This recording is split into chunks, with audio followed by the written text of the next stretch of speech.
بسم اللہ الرحمن الرحیم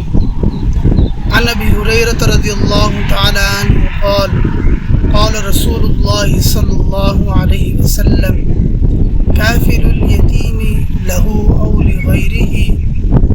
انا وهو كهاتین فی الجنہ واشار مالک بالسبابۃ والوسطی۔ جناب نبی کریم صلی اللہ علیہ وسلم نے ارشاد فرمایا کہ میں اور یتیم کی کفالت کرنے والا، یتیم کی پرورش کرنے والا، چاہے اس کا رشتہ دار ہو یا اس کا رشتہ دار نہ ہو، میں اور یتیم کی کفالت کرنے والا جنت میں ہوں گے۔ امام مالک رحمۃ اللہ علیہ نے یوں اشارہ کر کر کہ شہادت والی انگلی اور اس کے ساتھ والی انگلی، بڑی انگلی، جناب نبی کریم صلی اللہ علیہ وسلم کی مراد یہ ہے۔ پھر دوستو، یتیم کی مدد کرنے کے بارے میں اور اس کا آسرا بننے کے بارے میں اسلام کے اندر بہت زیادہ تاکید ہے۔ جناب نبی کریم صلی اللہ علیہ وسلم نے ارشاد فرمایا کہ مسلمانوں کے گھروں میں سے سب سے بہترین گھر وہ ہے کہ جس گھر کے اندر یتیم کے ساتھ حسن سلوک کیا جاتا ہے۔ اور اسی حدیث کے دوسرے حصے کے اندر جناب نبی کریم صلی اللہ علیہ وسلم نے ارشاد فرمایا کہ مسلمانوں کے گھروں میں سے سب سے بدترین، سب سے برا گھر وہ ہے کہ جس گھر کے اندر یتیم کے ساتھ برا سلوک کیا جاتا ہے۔ اور آپ علیہ السلام نے اسی طرح ارشاد فرمایا کہ اس کا رشتہ دار ہو یا اس کا رشتہ دار نہ ہو، اس کا رشتہ دار ہو،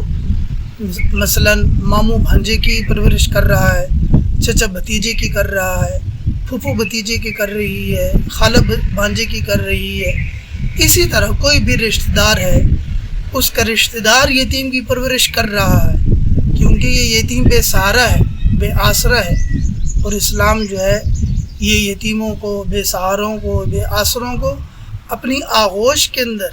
اپنی گود کے اندر، اپنے دامن کے اندر سمونے والا مذہب ہے۔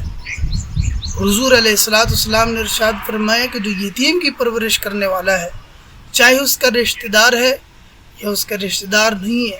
کوئی بھی آدمی ہے، یتیم کی پرورش کرتا ہے، اس کی پرورش کے اندر حصہ ڈالتا ہے، فرمایا میں اور وہ جنت کے اندر یوں ہوں گے، یعنی کہ جناب نبی کریم صلی اللہ علیہ وسلم کی اللہ تعالیٰ کی ذات معیت اور ساتھ نصیب فرمائیں گے۔ کتنی بڑی خوش نصیبی کی بات ہے۔ لیکن اس کے اندر دو چیزوں کا خیال رکھنا چاہیے۔ بعض اس کے اندر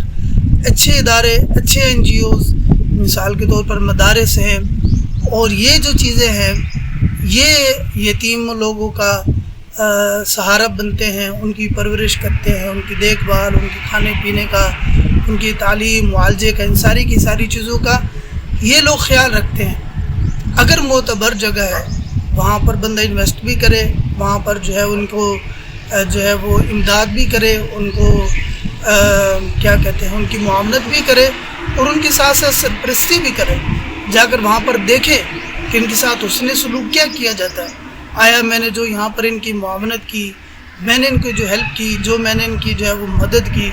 کیا اس کے اوپر یہ لوگ پورے کر رہے ہیں؟ کیا یہ صحیح طریقے کے ساتھ مستحقین تک ان کا حق پہنچا رہے ہیں یا نہیں پہنچا رہے؟ اور دوسرے وہ لوگ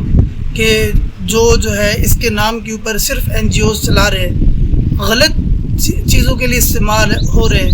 ملک کے لیے، ملک کی سلامتی کے لیے، دین کے لیے، اور دین کی جو ہے وہ گراوٹ کے لیے، ملک کی سلامتی کے اندر کمی لانے کے لیے، ملک کی سلامتی کے اندر نقص ڈالنے کے لیے اداروں کے خلاف، اور اسی طرح ہماری سیکورٹی چیزوں کے خلاف جو ہے وہ اپنے آپ کو استعمال کر رہے ہیں۔ ان لوگوں کو چندہ دینے سے اپنے آپ کو روکیں، کیونکہ یہ شرعاً بھی اور قانوناً بھی جرم ہے۔ تو جو اچھے ادارے ہیں، اچھے لوگ ہیں، ضرور ان کی مدد کرنی چاہیے، ان کی معاونت کرنی چاہیے، کوشش کرنی چاہیے کہ اپنے ہاتھ سے جا کر یتیم کے جو ہے وہ ہاتھ میں کوئی چیز جو ہے وہ نوازے۔ جناب نبی کریم صلی اللہ علیہ وسلم کے ارشاد کا مفہوم ہے، حضور علیہ السلام نے ارشاد فرمایا جو کسی یتیم کے سر کے اوپر ہاتھ رکھے گا،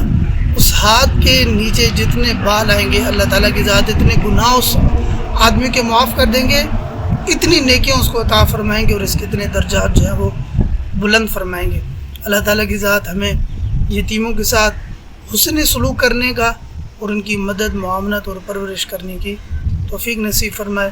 السلام علیکم ورحمۃ اللہ وبرکاتہ۔